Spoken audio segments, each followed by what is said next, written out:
10分ほどでね、餌を準備したいと思いますので、餌がない状態、この状態が彼らにとっての日常ですのでね、そういうところもゆっくりご覧いただきたいなと思います。大体家族同士ですよね。家族同士。夫婦を作らない社会なので、家族の集まりがお母さんと子供たちっていう集まりですね。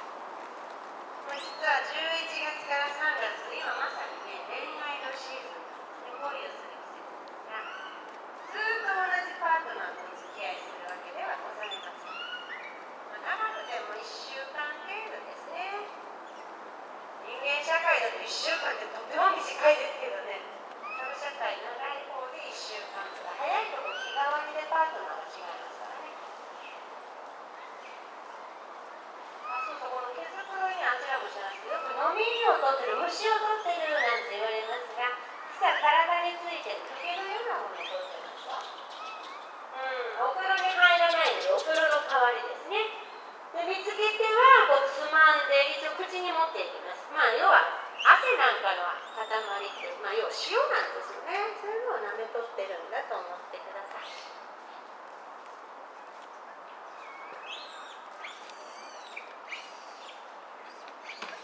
のんびりしてますよ。今日この群れ結構な距離移動してますからね。今日朝は高崎山のこちら側の斜面で寝泊まりしてたみたいですけど、そこから上まで上がって反対側の斜面をぐーんと向こうまで移動してね、あちら側から山を一つ越えてこちらに降りてきてます。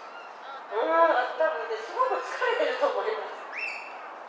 ね、大変ですよ。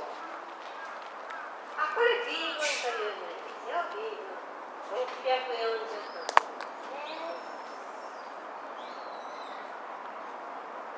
先ほどまで一頭もいなかったんですよ。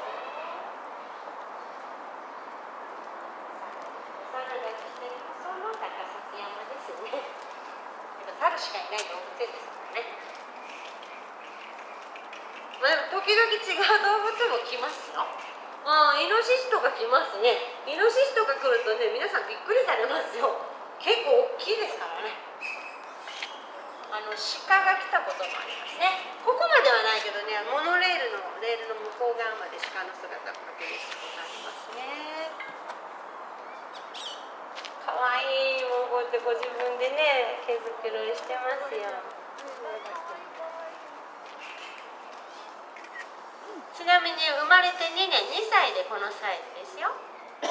かわいいね。まだなんていうんだろう、お人形みたいな感じですよね。コロンとした体つきがね、特徴で、男の子ですね。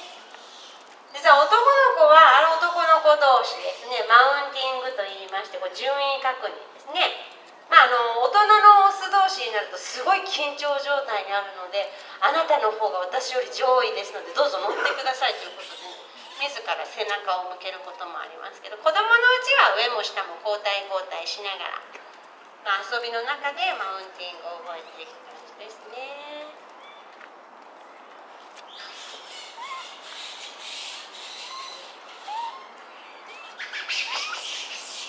あと5分ほどでその時間ですよ。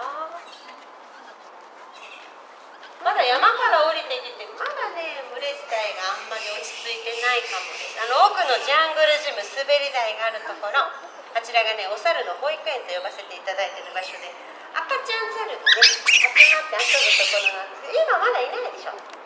群れの移動が完全に落ち着くと、お母様方が子供さん預けて、中とっても賑やかになりますよ。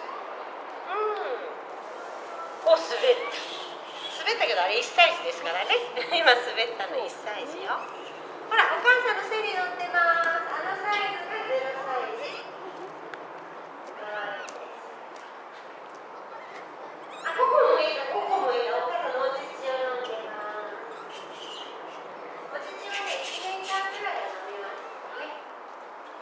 手前の左側に行くとね、兄弟ですね。お母さんと子供たち。お乳を飲みながら寝てますね。